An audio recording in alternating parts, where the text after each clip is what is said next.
Welcome back to the bench. Today we have a Commodore Amiga CD32. This is a recent eBay acquisition which I received a few days ago.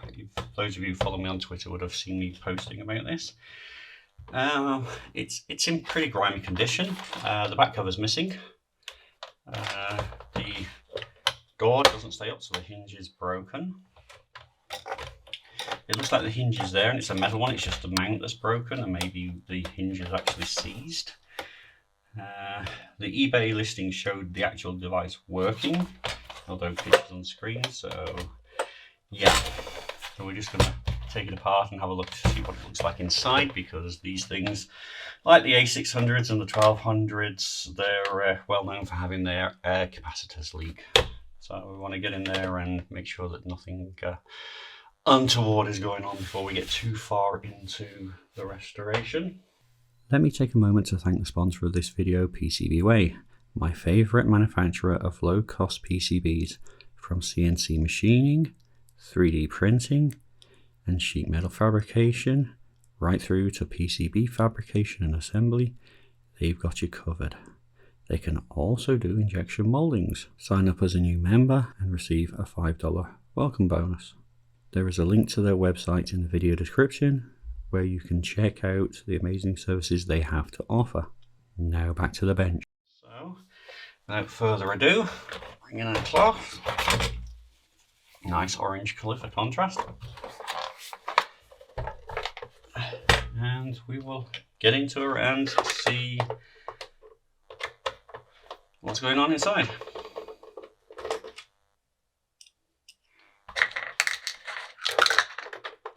I've never taken one of these apart before, so yeah, will be a new experience.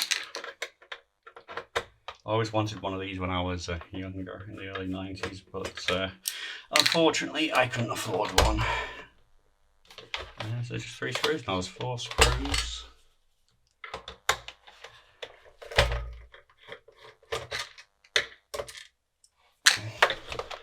And there should be a screw there, but it's missing. So obviously somebody had been in here before. Manufactured November 1993. I think this was one of the last machines that Commodore produced. I think shortly after launching this they went bankrupt, and so yeah, it got pulled, I think.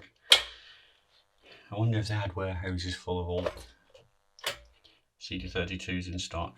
Okay, so there's probably going to be some cable, so I should lift this gently. Yeah, there's no cable here.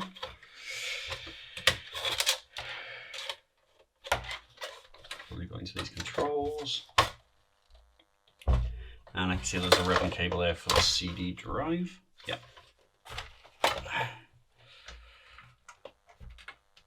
That's in there tight. Okay. So, yeah, this is our CD mechanism, and there is our hinge mechanism. So we're probably going to have to take all this out just to get to that hinge. I'll take a look at that in a minute.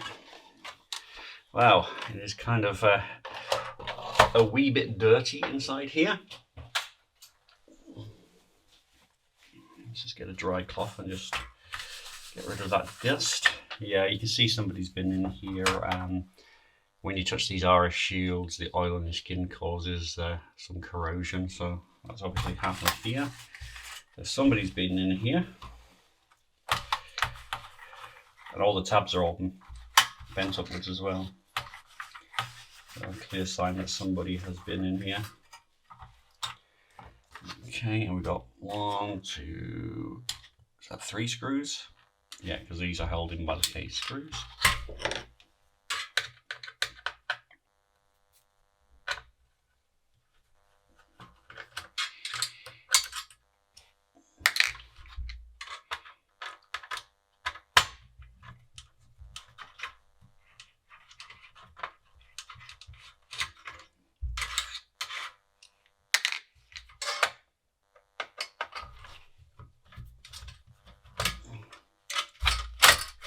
And that is our shield unscrewed. Let's see if we can just lift her out. And there she goes. So lose the screw. Put it on one side. Okay, I can immediately see there's a bodge wire here. You see that, the white wire there? And wow, what is going on with this? Okay, so it looks like somebody has tried to recap this before, but they've done an extremely bad job. Wow.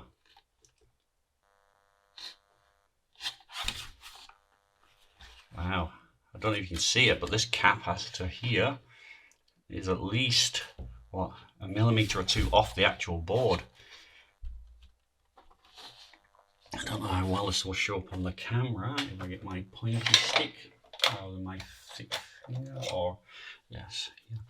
But if you look at this capacitor here, look at the angle it is on the board. This one, this one, this one, this one.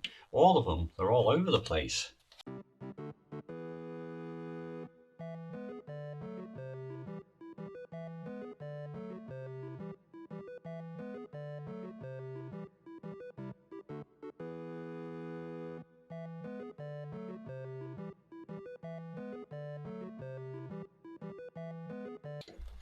Wow.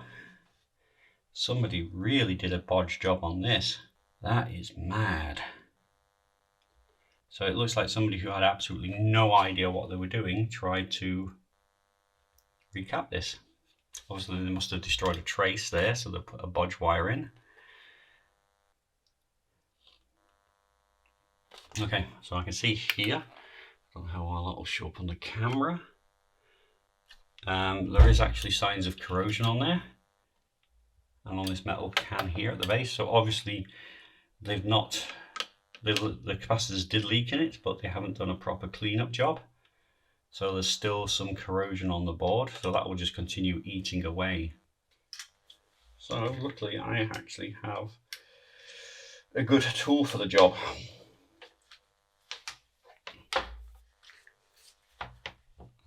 It's actually a double soldering iron with these ends on, so in theory this should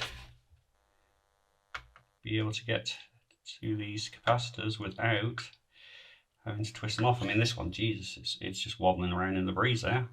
We'll be surprised if it's even actually connected on one side. It isn't. No, I can see here it's not even soldered on this side. It's just flapping around in the breeze. Probably half of them are going to be like that. So that one I could probably whip off just with the normal iron. Make it easier because these two are in this orientation. So it makes it harder to get to with this thing. So let's get this heated up and get the iron heated up, and we'll get to doing some desoldering. The only problem with this thing is it's not temperature controlled, so the longer you leave it on, it just gets hotter and hotter until the point where it just gets so hot it's unusable. So you have to be reasonably quick when using this.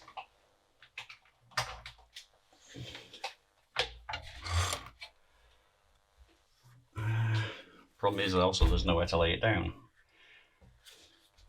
So I have a hook here, so hopefully, yeah, that's not going to work. Do I have something metallic? Yes. Okay, so I can use my little helping hands as a temperature stand for that. Perfecto. Bring in some flux and solder in case we need to add any. We can start getting these capacitors off. Now presumably these are all new capacitors that somebody put on and then put it back into storage, or decided to sell it and wanted to get it working first so they could obviously make more money from it. But yeah, obviously whoever did this was a rank amateur. They're the type of people that probably hold the soldering iron here. Probably why they're not on properly, because they were burning their hands too much. Okay. That's up to temperature. Some tweezers. Let's try and get this first one off. It's pretty hard to do when trying to look at the camera.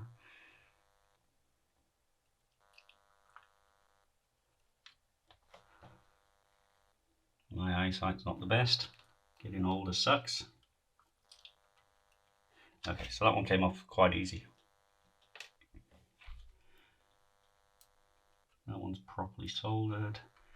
There's this one, but probably half of these I could probably get off just by reflowing the solder, because they're not even touching the board in most cases.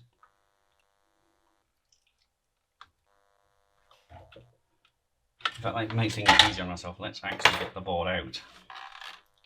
There's no more screws. I can see holding it. And now it's just stuck in there. Okay. Might make it a bit easier. It's not in the RF shield.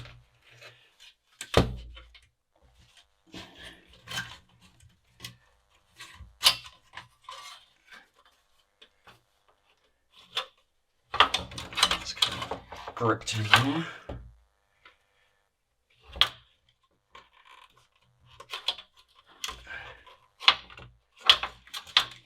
Coat some off these audio jacks. That's it. Okay, that should make it a bit easier to get to.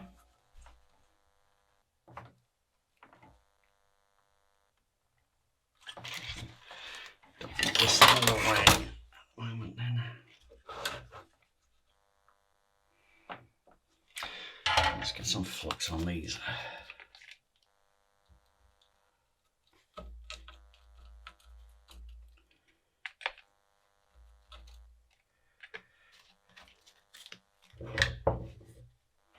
Right, this thing should be up to temperature.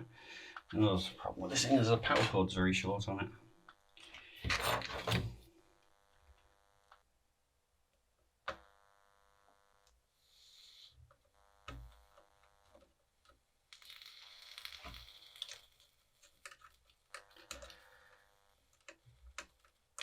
Yeah, so as you can see, heating both sides at the same time is a doddle.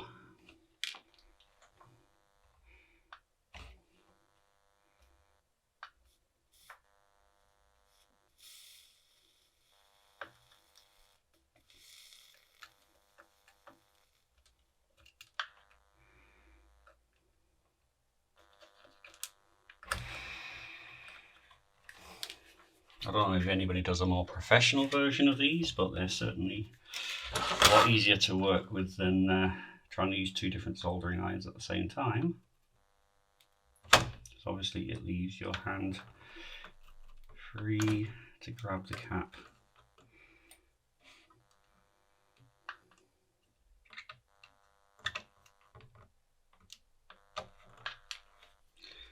And no one bites the dust. And they're coming off easy.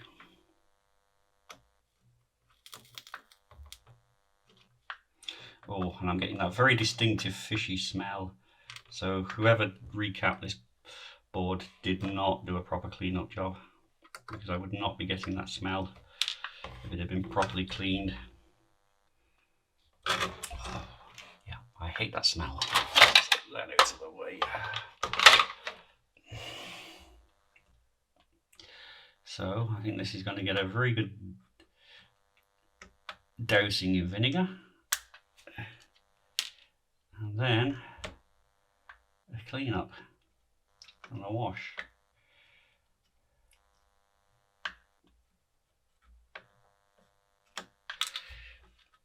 Okay, let's get some more flux on there. But yeah, obviously somebody, you know, they just thought, oh, we'll just replace the capacitors and that's all we need to do. Yeah.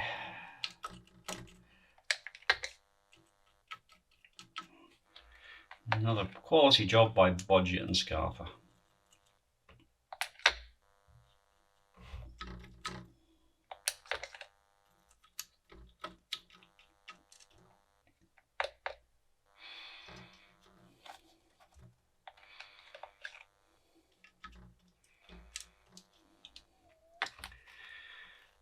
Right, get the rest of these capacitors off.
harder to get into. What about this one? Yeah, that one I'll take off with a soldering iron. This one I might not be able to get to either because of that metal can there. No. But this one I should be able to get to as well. I can get to this one at an angle.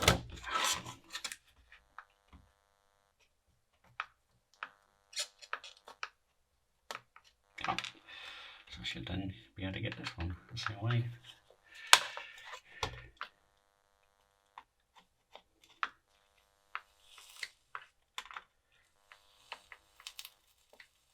It's a coming. Yeah, got ya. So that just leaves this one, which I want to take off with a normal iron. I will unplug this so it doesn't get too hot.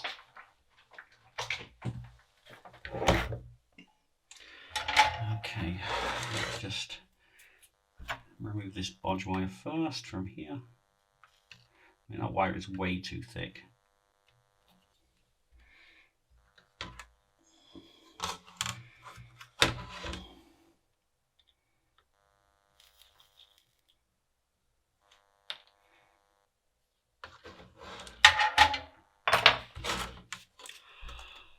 Yeah, you see, I mean, they even left the broken trace there. I mean, you can see the pad's gone, but the trace was still there, and the trace is just like lifted. So it would have been easier to just try and reattach the trace, but no, they just bodged it. And I think it also connected to here as well. So I don't think they actually connected it back up properly.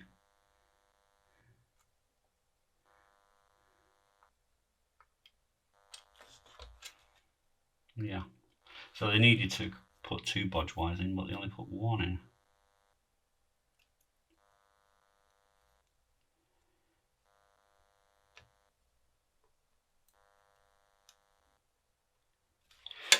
Yeah, that's what you get when amateurs trying to fix stuff. Okay, you can see under here there was some corrosion, and the corrosion's still there. They just haven't cleaned it off properly. They just left the corrosion there, which will obviously just keep on eating away at this board. So I'm going to get some more flux on there. I'm going to hit it with some solder braid, clean up those pads.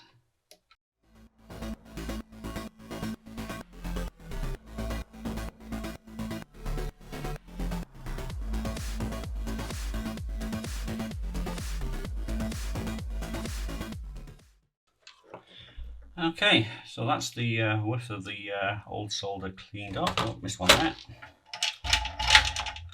So we will, or I will get this washed in vinegar just to neutralize any of that residual electrolyte from those old capacitors that were probably on here.